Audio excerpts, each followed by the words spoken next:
Here we go again guys. Maglilinis tayo ngayon dito sa bukid.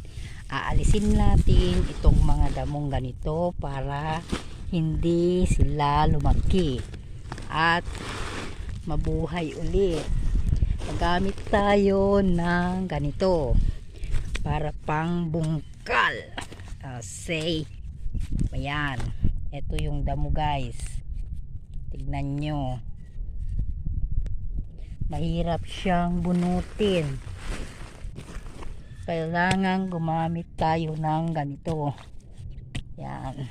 Say. O yan. O yun. May roots pa siya. Buhay na buhay.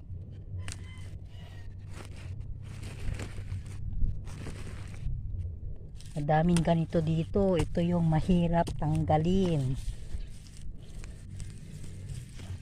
Kailangan sprayan pa. Oh. Yan guys. Habang wala pa tayong gagawin, dito muna tayo. Pag wala pang work, dito muna po tayo sa bukid guys. Oh, yan. Madami. Ito yung patay na. Pero ito pag naiwan dito, mabubuhay rin ito pag nabasa, lalo na kung may tubig. Kailangan tanggalin yan.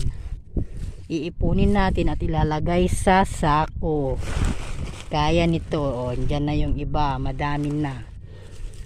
Ito naman yung kahoy ng mais, kailangan na rin tanggalin para hindi makasagabal pag tumubo yung seed ng palay na naani noon. Yan, naka-direct seeding po ito mga guys.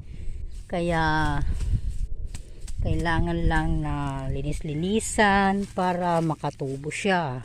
Oh, eto. Dito tayo ngayon. Madami pang hindi nakatanim guys. See, ito yung nataniman kahapon lang.